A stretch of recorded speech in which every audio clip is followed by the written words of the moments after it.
Busca a Escritura, Santa Escritura, busca teu mestre dia a dia, busca aprender a doce história, que bênçãos ela te anuncia.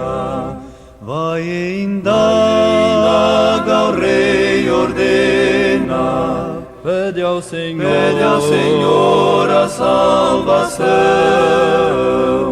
Bate hoje a porta em graça plena, ali terás real perdão.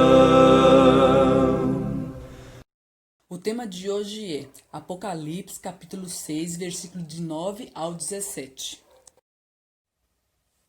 Graça e paz da parte de Deus nosso Pai e de nosso Senhor Jesus Cristo esteja com vocês todos. Amém? Você está aqui no canal Busca Escritura, um canal feito para pessoas sinceras e que querem conhecer a verdade para o nosso tempo e se preparar de forma correta para a volta de Jesus. E sem mais delongas, nós estamos estudando o capítulo 6 do livro de Apocalipse, o estudo sobre os 7 selos. E nós iremos agora dar sequência no estudo, onde nós paramos no versículo 9. Nós estudamos o versículo 7, a última igreja, o quarto selo, que era o quarto animal, o quarto cavalo ali, né? Quarto cavalo ali, com o seu cavaleiro, o símbolo da morte, né? Que é popularmente, por isso, as pessoas gostam de vestir com essa roupa da morte. É uma relação. Outra coisa eu só gostaria de destacar ainda a respeito do quarto selo aqui, do cavalo amarelo e também do cavaleiro morte e que o inferno o seguia, ou a sepultura o seguia, né? Tinha a ver com a peste bubônica e outras coisas mais. As feras, enfim. Pessoal, o negócio é o seguinte.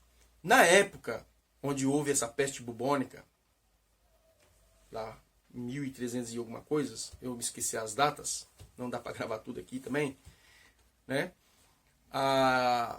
Havia quadros que eles pintavam para retratar esse evento. E um dos quadros, vocês podem pesquisar na internet, no Google Imagens, sobre a peste bubônica, era realmente um cavalo, mas não era um cavalo preto. Foi pintado. Mas sobre esse cavalo havia lá a morte lá com a foice, né? E passando por cima de todas as pessoas. Ou seja, as pessoas de uma forma, vamos assim dizer, sem pensar, ou até aquelas pessoas que tiraram isso da Escritura Sagrada, relacionaram aquela situação à época do cavalo preto, com o cavaleiro morte. Tá ok? Agora, dando sequência, vamos para o versículo 9, onde nós iremos estudar sobre o quinto selo. E nós vamos ler muitas passagens bíblicas, tá? Vocês já podem pegar caneta, anotem aí, e vamos lá. Diz assim a palavra de Deus no versículo 9. E havendo aberto, percebemos que já não aparece mais os 4 seres viventes. Mas Jesus continua ainda abrindo os selos, destravando esse livro, esse rolo, ponto a ponto. E havendo aberto o quinto selo, vi debaixo do altar as almas dos que foram mortos por amor da palavra de Deus e por amor do testemunho que deram. Versículo 10. E clamavam com grande voz, dizendo: Até quando, ó verdadeiro e santo dominador, não julgas e vingas o nosso sangue dos que habitam sobre a terra? Agora, alguns interpretam esse altar como estando no céu. No versículo 9. E que essas almas seriam aí espíritos, né? Desencarnados. Mas nós devemos partir do princípio, meus queridos, que aqui, sobre os selos, os 7 selos, especificamente o capítulo 6, nós estamos estudando mais detalhadamente os 6 selos, não há referência ao céu. Nós percebemos que há referência somente à terra. Então, que altar é esse? Que aqui João, ele viu de forma simbólica. Então, nós devemos lembrar que o livro do Apocalipse, ele é repleto de símbolos. João viu de forma ilustrada, né, como uma ilustração, símbolos, que obviamente ele não entendeu. Ele só viu e escreveu. Viu e escreveu. Deus, na sua onisciência, fez isso de forma proposital para que no decorrer da história estudássemos esse livro. E principalmente nós nos últimos dias, para nós entendermos claramente em que tempo nos encontramos. E não haver distorções. Mas há alguns que interpretam que esse altar seria um altar que havia no céu. Aqui, na verdade, é uma referência ao que está lá em Levítico, capítulo 1, 2, 3, 4, até o capítulo 10 de Levítico, sobre o serviço que era feito no santuário terrestre. E no santuário terrestre, quando nós começamos o santuário terrestre, havia 2 altares. Um era o altar do holocausto, que ficava no átrio ou pátio. E havia um outro altar, que era no lugar santo, que era o altar de incenso. No altar de holocausto, no santuário terrestre, os sacrifícios que eram imolados, o seu sangue era aspergido na parede desse altar de holocausto, dependendo do tipo de sacrifício. Se Deus nos permitir, eu irei fazer uma série sobre o ritual do santuário e a importância da tipologia dela para nós hoje, viu? Tá? Algumas pessoas dizem que o Antigo Testamento foi abolido, que isso e aquilo outro, que nós não precisamos mais. Será? Nós vamos perceber que é tipológica a questão ali. E tem muito a ver com o nosso tempo de hoje. Mas vamos lá. De forma reduzida, o altar do holocausto, além de ser espargido o sangue ali, ou colocado nos chifres desse altar de holocausto, que ficava no pátio ou no átrio, o sangue também era derramado à base do altar. Então, João, ao contemplar em visão essa situação, e diz a Bíblia que ele viu debaixo do altar as almas dos que foram mortos por amor da palavra de Deus e por amor do testemunho que deram. Devemos entender que altar é esse e o que significa almas na Bíblia. Deixar que a Bíblia mesmo se interprete. Tá ok? Gênesis, capítulo 4. Vamos lá. Gênesis, primeiramente vamos estudar sobre almas. Gênesis, capítulo 4. Uma história conhecida. Versículo 9 e 10. Aliás, vamos pegar do versículo 10 e 11, que diz assim, ó. E disse Deus a Caim. Aqui é a história de Caim depois que matou o irmão. E disse Deus: que fizeste?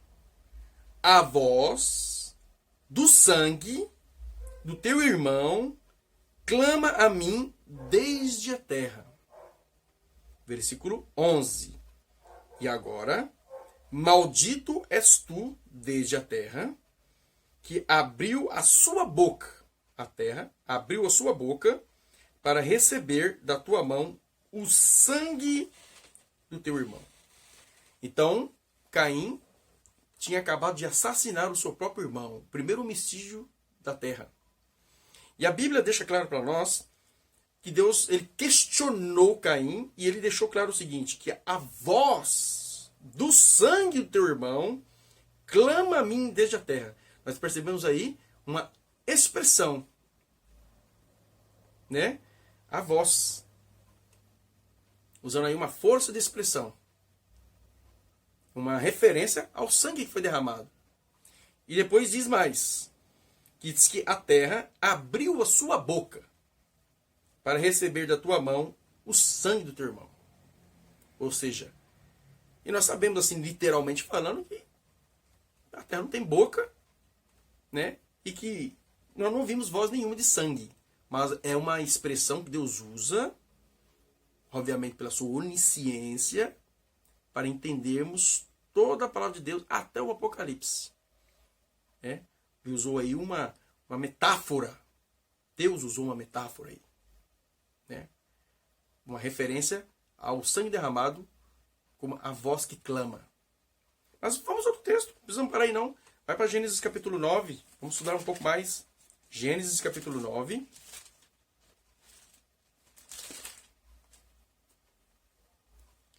Versículo 4. 4 e 5. Vamos lá, 4 ao 6, tá? Vamos com um entendimento completo. Diz assim: a carne, porém, aqui é o pacto que Deus fez com Noé. Capítulo 9, versículo 4. A carne, porém, com a sua vida, isto é, com seu sangue, não comereis. Então Deus chama sangue de vida. Vamos mais, versículo 5. E certamente requererei o vosso sangue, o sangue da vossa vida. Lembrando que a palavra hebraica, traduzida como vida aqui, é nefesh. Tá? E em grego, psique. Lá, em Apocalipse capítulo 6, a palavra alma ali é psique. É grego, quer dizer psique, que quer dizer uma pessoa, uma alma vivente. E aqui, a palavra vida é nefesh, que quer dizer também uma pessoa, um ser vivo, né? Mas aqui, uma referência também ao sangue. E certamente requererei o vosso sangue, o sangue da vossa vida. Da mão de todo animal o requererei, como também da mão do homem e da mão do irmão de cada um requererei a vida do homem. Quem derramar o sangue do homem, pelo homem, o seu sangue será derramado. Porque Deus fez o homem conforme a sua imagem. Então, percebemos aqui que a alma está relacionado a uma pessoa viva. Tá? E isto é bíblico. Em nenhum momento da Bíblia, alma é referência a uma pessoa morta. Mas Flávio lá está falando que as almas das pessoas que morreram. Isso. Usando uma metáfora. Está usando uma linguagem metafórica ali. Por quê?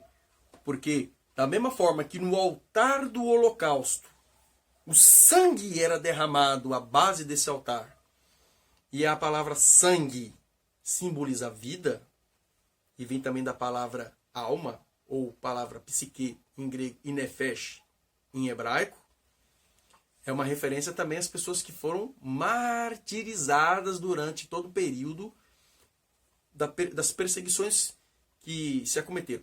Só para vocês entenderem assim, depois nós vamos chegar lá. 1260 anos de perseguição. Já estou antecipando, mas nós vamos dar isso aí mais no Apocalipse. Mas vamos a outro texto. Vamos lá para Levítico, capítulo 17. O que significa alma na Bíblia? Tá bom. Levítico, capítulo 17.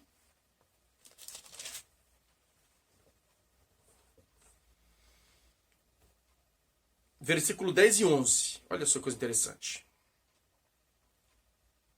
E qualquer homem da casa de Israel ou dos estrangeiros que peregrinam entre vós, que comer algum sangue, contra aquela alma que comer sangue, eu porei a minha face e a extirparei do seu povo. Por quê? Aí Deus responde. Porque a alma da carne está no sangue. A palavra alma aí quer dizer vida. Tá? Pelo que vou-lo tenho dado sobre o altar. Uma referência à questão do altar lá. Que o sangue nem queimado era. O sangue era espargido. Era só queimado a gordura ou a carne do animal. Porque a alma da carne está no sangue. Pelo que vou-lo tenho dado sobre o altar. para fazer expiação pela vossa alma, porquanto é o sangue que fará expiação pela alma. Então nós já sabemos que lá, quando nós estamos estudando ali no 5º selo, referência ao altar e as almas debaixo desse altar clamando, né, é uma linguagem simbólica referindo às pessoas que foram martirizadas, que foram mortas, que derramaram seu sangue por causa da palavra de Deus. Né? É a mesma metáfora que foi usada também com Caim. Né? O sangue do teu irmão, a voz do sangue do teu irmão clama a mim. Isso da Bíblia. Um pouco aqui, um pouco ali. Mas e o altar, Flávio? Onde é esse altar? Porque alguns creem que esse altar se refere a um altar que está no céu. Vamos lá, 2 Timóteo, Novo Testamento.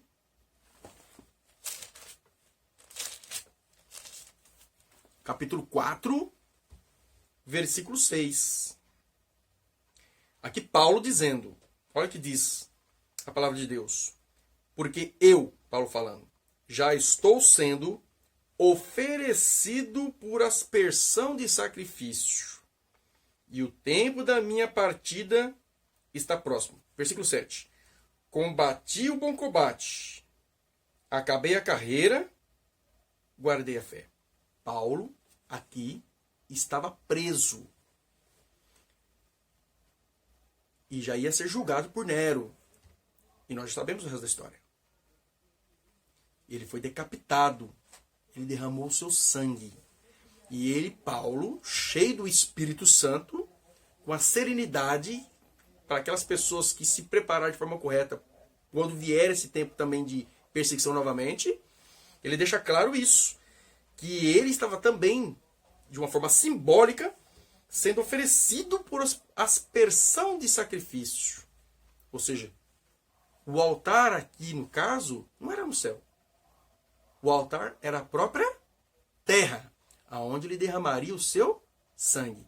Cristo também, o Cordeiro de Deus que tira o pecado do mundo, derramou o seu sangue. O altar onde ele derramou o sangue foi a própria terra. Então a referência que nós estamos estudando lá no Apocalipse, voltemos lá, Apocalipse capítulo 6, estudando lá o 5º selo, né? É uma referência. Vamos de novo, versículo 9.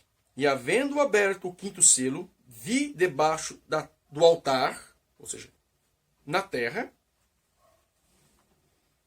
as almas, ou seja, as vidas, o sangue dos que foram mortos por amor da palavra de Deus e por amor do testemunho que deram. E clamavam com grande voz, semelhante à expressão que Deus usou sobre Abel, dizendo: até quando, ó verdadeiro e santo dominador, não julgas e vingas o nosso sangue dos que habitam sobre a terra? O sangue foi derramado. E como diz aí um escritor, o sangue desses que morreram martirizados de formas cruéis, mas que guardaram a fé, foi como semente. Quanto mais sangue derramava, mais pessoas se convertiam. Amém? Glória a Deus. Vamos mais. Versículo 11. E a cada um foi dado uma comprida veste branca, e foi-lhes dito que repousassem ainda um pouco de tempo. Olha, continue descansando no pó da terra. Continue descansando no pó da terra. É isso, de uma forma literal, que nós entendemos. Até que também se completassem o número dos seus conservos e seus irmãos, que haviam de ser mortos como eles foram. Está vendo, meu querido? Eu tenho uma boa notícia para lhe dar e uma ruim. A boa é que Cristo breve voltará. Amém? A ruim é que a perseguição voltará também. Por isso que nós devemos estar preparados e não brincar de sermos cristãos. Porque Cristo, ele não colocou purê de tomate como se fosse sangue. Ele derramou sangue de verdade.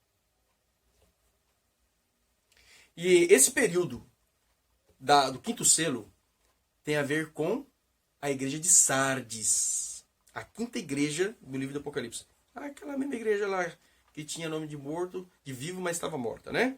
Esse período vai do período de 1517, época lá da Reforma Protestante, até 1755.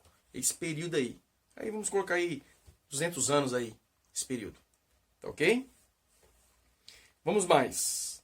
Agora nós estamos indo para o sexto selo. E havendo aberto o sexto selo, olhei, e eis que houve um grande tremor de terra. E o sol tornou-se negro, como saco de silício. Em algumas versões vai dizer crina. Um crina de cavalo. E a lua tornou-se como sangue. Nós percebemos agora que no sexto selo, nos outros aí tem uma relação a ver, uma relação de perseguição e muita morte. Mas agora nós estamos percebendo de uma convulsão também no céu e na terra. A ver com os astros e também a ver com a terra. Um grande terremoto.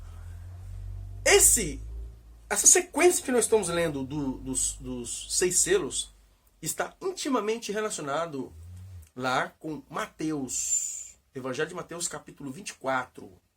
Tá? Versículo 15 em diante. Tá bom? É a mesma sequência, lógica, que Cristo apresentou. Que Cristo apresentou lá é o que estamos aqui. É a mesma coisa. O que Cristo vai dizer lá, nós percebemos que aqui se repete. E esse grande tremor, Flávio? O que seria esse grande tremor? Na verdade, isto ocorreu já. Nós estamos estudando de uma forma histórica. E isto foi o chamado Grande Terremoto de Lisboa, que foi no dia de Todos os Santos, no dia 1º de novembro de 1755. Esse terremoto de Lisboa, o ápice do terremoto ali, o ponto zero do terremoto, foi a capital mesmo de Portugal, Lisboa. Isso você pode também pesquisar nas enciclopédias e também na internet tem vídeos que falam muito a respeito desse grande terremoto. Considerado o maior terremoto de todos os tempos. Se você não sabia, fique sabendo. Esse terremoto ele atingiu até na África do Sul, parte dos Estados Unidos, para cima da Europa, até Holanda, e saiu, e o ápice dele foi ali. Milhares de pessoas morreram ali, somente em Lisboa. Estava tendo missas, estava tendo procissões, porque era o dia de Todos os Santos, e quando houve esse terremoto, tudo desabou em cima das pessoas. E juntamente a isso formou-se também um grande incêndio, que devastou toda Lisboa. E depois um grande maremoto que também veio e arrebentou tudo. Maiores informações você pode pesquisar. Tá? Esse terremoto é considerado o maior terremoto de todos os tempos. Ele não foi o maior em escala Richter, mas em devastação sim. Ele devastou muito mais do que qualquer outro terremoto na história. Tá? E o sol tornou-se negro, como saco de silício, ou seja, escurecimento do sol. E a lua tornou-se como sangue. Esses eventos também aconteceram. Isso aconteceu lá no dia 19 de maio de 1780. Os dois eventos ao mesmo tempo. O escurecimento do sol e o escurecimento da lua. Foi no mesmo evento. Detalhe, nesse dia era para ser lua cheia. Tá? Outro detalhe, não foi previsto, como hoje se prevê. E já naquela época, a astronomia já era uma astronomia bem avançada. Só para deixar claro para vocês que a astronomia é uma ciência antiga, que remete ao Antigo Egito, à Babilônia, que já eram avançados. Os incas aí, os astecas e os maias também eram altamente avançados e já conseguiam prever eclipses e eventos astronômicos. Tá? Então, nesse período, numa Europa e numa América também já avançada, obviamente, poderia se prever isso. E nunca ninguém se explicou. Pesquisem, que também está na história, está nos anais da história, esses grandes eventos desse escurecimento do Sol e esse escurecimento da Lua, que foi nesse mesmo dia. Tá? Na América do Norte, parte da Europa, do Sul, tudo ocorreu. E um detalhe, mas Flávio, mas isso não aconteceu lá na China, isso não aconteceu lá no Japão. Esses eventos, se ocorressem lá, não ia ter muita valia, porque não eram pessoas que ainda tinham sido alcançadas ao Evangelho. Esses eventos eles eram mais contundentes em países que tinham a Bíblia na mão, que estudavam a Bíblia, que estudavam as profecias, E quando houve, obviamente elas reconheceram que tinha a ver sim com os sinais do tempo do fim, com a breve volta de Jesus. Para essas pessoas sim. Para pessoas que ainda não tinham ouvido o evangelho, não haveria valia nenhum tipo de fenômeno desse. Deus sabe o que faz. Tá ok? E no versículo 13 diz mais: e as estrelas do céu caíram sobre a terra, como quando uma figueira lança de si os seus figos. Os seus figos verdes, abalados por um vento forte. Isso aí aconteceu no dia 13 de novembro de 1833, a grande queda de estrelas cadentes, ou meteoros, que também foi um evento que os astrônomos não previam. Veio assim de repente. Ok? E se espantaram com isso e acharam que era o fim do mundo. Tanto com o escurecimento do Sol, escurecimento da Lua, e com a queda das estrelas, acharam que era o fim do mundo. Mas tudo isso, meus irmãos, já estava profetizado, né? Já estava profetizado. A gente vai ver aí Joel, capítulo 2. Livro de Joel, capítulo 2. Antigo Testamento.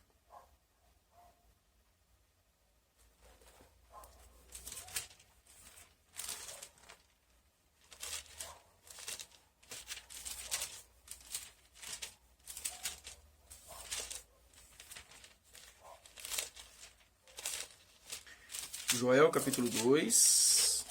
E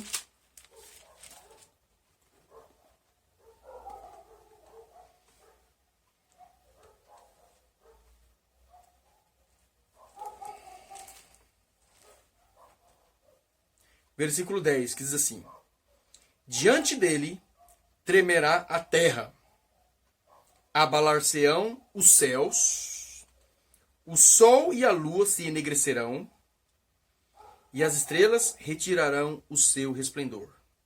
Versículo 11. E o Senhor levanta a sua voz diante do seu exército, porque muitíssimos são os seus arraiais, porque poderoso é, executando a sua palavra, porque o dia do Senhor é grande e muito terrível. E quem poderá sofrer? Então, isso que está relacionado lá no livro do Apocalipse também estava profetizado já também lá no livro de Joel. Podemos ler também o capítulo 2 aí, ó, versículo 29 em diante.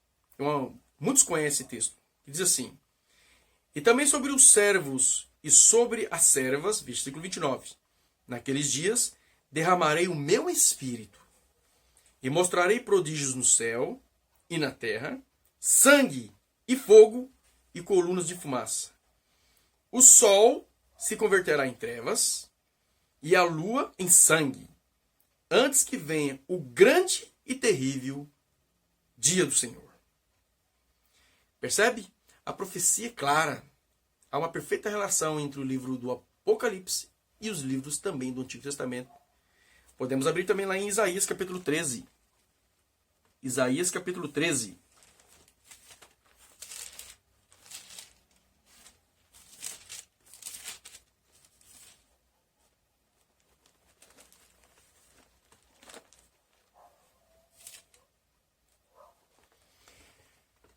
Versículo 9 e 10. Vamos 9 até o 11. Melhor, né? Vamos lá. E eis que o dia do Senhor vem, horrendo, com furor e ira ardente, para pôr a terra em assolação e destruir os pecadores dela. Então ele vai vir para quê? Destruir os pecadores dela. Vamos mais. Porque as estrelas dos céus e os astros não deixarão brilhar a sua luz. O sol se escurecerá ao nascer, e a lua não fará resplandecer a sua luz. Versículo 11. E visitarei sobre o mundo a maldade, e sobre os ímpios a sua iniquidade. E farei cessar a arrogância dos atrevidos, e abaterei a soberba dos tiranos. Então, o que nós percebemos ali do livro do Apocalipse, na verdade, é uma ênfase daquilo que já foi escrito. É uma ênfase. Percebe que ao estudarmos o Apocalipse, vamos muito no Antigo Testamento. O Antigo Testamento já é um quebra-cabeça de tudo que está na revelação do livro do Apocalipse. é Deus, pela sua imensa misericórdia, novamente nos alertando com respeito ao fim dos tempos.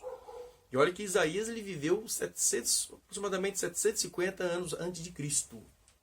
E ele é o profeta messiânico, mas também todos esses profetas, eles também, Deus revelou a eles nuances dos últimos dias dessa terra. Voltemos lá novamente, no capítulo 6.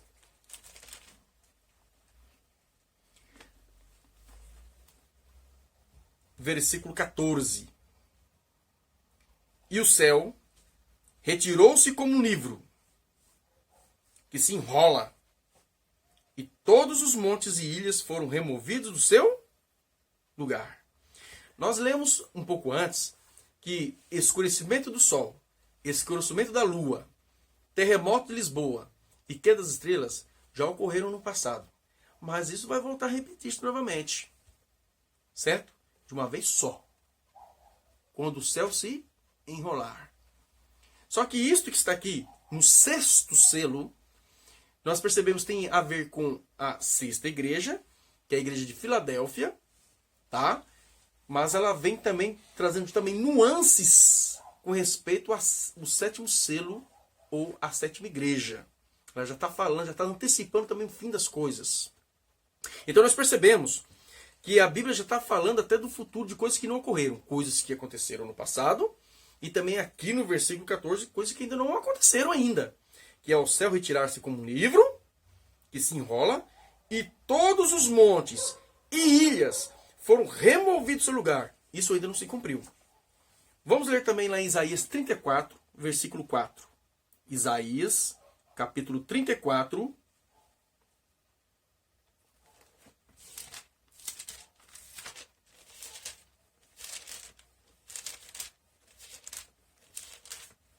versículo 4, que diz assim: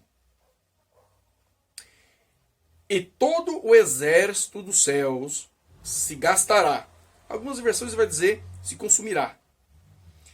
E os céus se enrolarão como um livro, e todo o seu exército cairá como cai a folha da vide, e como cai o figo da figueira.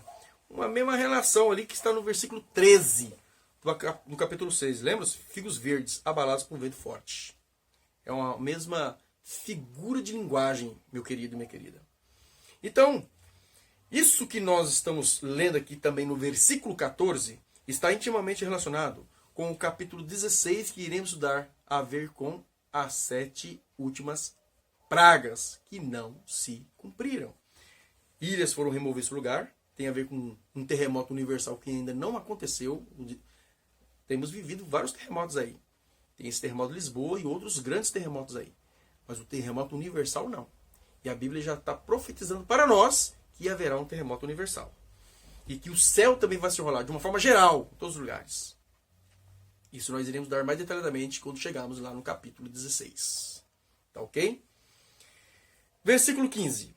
E os reis da terra, e os grandes, e os ricos, e os tribunos, e os poderosos, e todo servo, e todo livre, se esconderam nas cavernas e nas rochas das montanhas. E diziam aos montes e aos rochedos: caí sobre nós, e escondei-nos do rosto daquele que está sentado sobre o trono e da ira do Cordeiro. Porque é vindo o grande dia da sua ira, e quem poderá subsistir? Percebe que, diante desses últimos eventos que ainda não se cumpriram, do versículo 14 para cá, percebemos aí uma atitude. É o que nós chamamos de a oração dos perdidos. A oração dos perdidos. Mas isso também já está relatado. Lá no livro de Isaías 2, 19, vamos em Isaías capítulo 2, versículo 19. Vamos lá. Isaías 2, versículo 19. Diz assim: então os homens se meterão nas cavidades das rochas e nas cavernas da terra, por causa da presença espantosa do Senhor e por causa da glória da sua majestade, quando ele se levantar para assombrar a terra. Percebe, meu querido? Está tudo escrito já. E Deus novamente, ele repete, como os evangelhos são repetidos, como os 10 mandamentos são repetidos, como lá Reis é repetido em Crônicas. É sempre Deus querendo chamar-nos a nossa atenção para algo sério que vai se cumprir. Né? Oséias, capítulo 10. Livro de Oséias, capítulo 10.